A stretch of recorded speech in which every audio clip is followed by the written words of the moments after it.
Maya wasn't expecting anything special the summer she turned 21.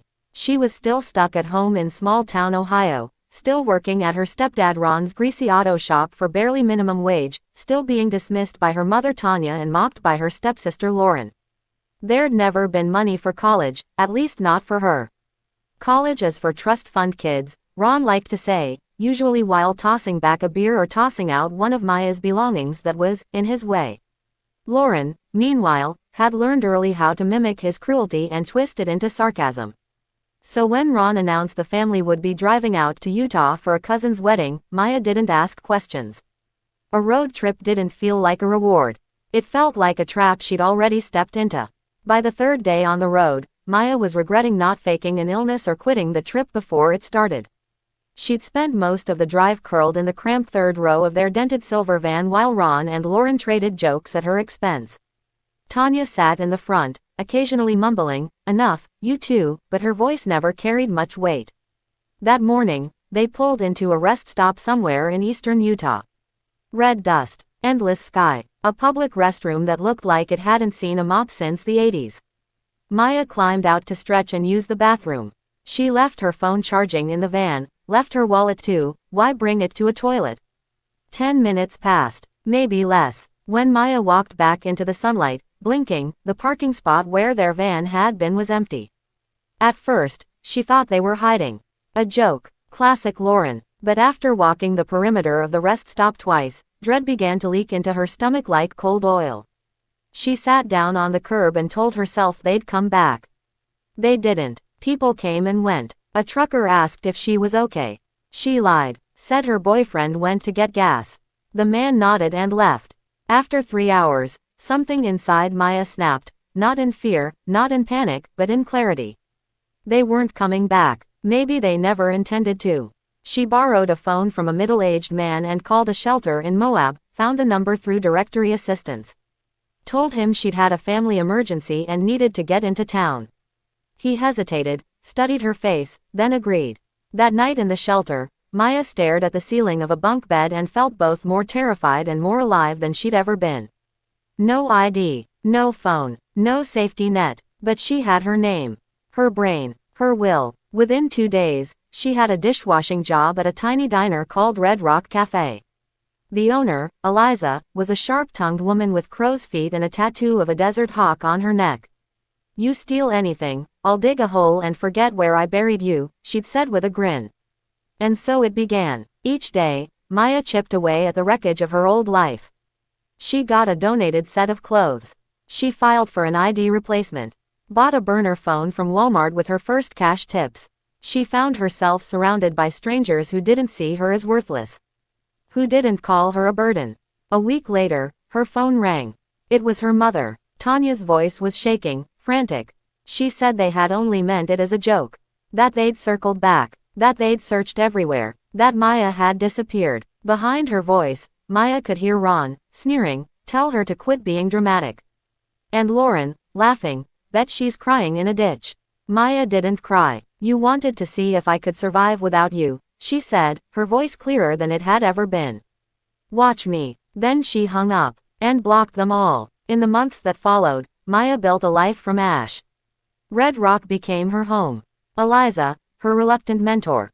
The regulars, her strange, extended family. She moved into a studio above a bookstore that smelled like old pages and incense. When she wasn't working, she was taking online classes, business, accounting, the kind of things Ron said were, for soft people. And then came Arjun. He started coming in every Tuesday and Thursday, always with a laptop and a medical textbook, always ordering the same thing. For weeks, he barely looked at her. Then one day, he did. He pointed out that her name tag was spelled wrong. It wasn't, but it became a running joke. She wore a different wrong name every shift just for him. It was stupid, and lovely. Their first date was an accident, a cancelled study group and a reservation at a fancy pizza place that would have gone to waste. One dinner turned into three in 2 weekends. Within a year, Arjun had moved in. A year later, they were sharing a 2-bedroom on the edge of town. By then, Maya didn't dream about going home. She didn't check her family's profiles more than a few times a year. What she saw when she did never surprised her. Lauren's mugshot from a bar fight. Ron ranting about theft and cancel culture after the shop closed. Tanya posting blurry photos of the three of them, cropping Maya out, as if she'd never existed. She didn't respond. Not to the messages. Not to the friend requests. Not even when her uncle messaged her, pretending to be someone else. She'd built something better. Eliza offered her a shot at running a second cafe across town. Not owning. Running. Don't get cocky. Maya worked 90-hour weeks. She fought with Arjun about missed dinners. They made up. They made it work. When she helped pay off a portion of Arjun's med school debt, he cried. Snotty, hiccuping tears. Maya had never felt more like a real person in her life.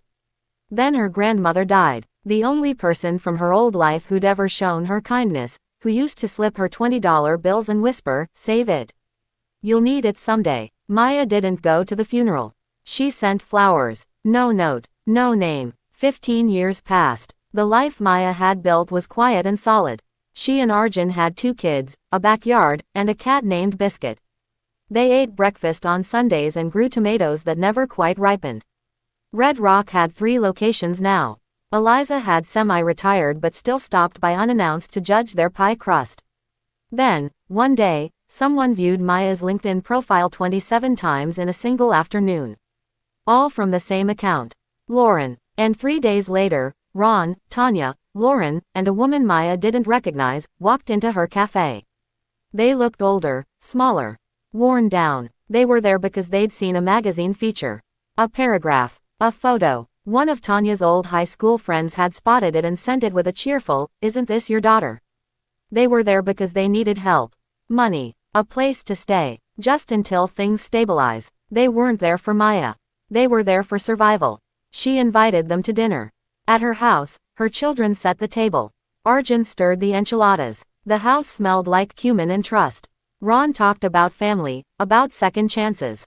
Tanya cried. Lauren dropped hints. The stranger turned out to be Lauren's second wife, who looked like she'd rather be anywhere else. When they finished, Maya went to her office, came back with an envelope. Inside was a check. $45. The price of a Greyhound ticket from Moab to Ohio. The same amount it would have cost them to come back for her. Ron exploded. Tanya begged. Lauren called her cruel. But Maya only stood and said, "It's time to go." As they left, Ron crumpled the check and threw it at her door. Arjun watched through the window, holding Maya's hand. Her daughter giggled upstairs. Her son practiced spelling on the fridge. She closed the door. And that was that. The best revenge, Maya had learned, wasn't a speech or a fight. It was the life she'd built. The laughter that echoed in her home. The love that never asked her to earn it. She never went back. She did something better. She built her own home.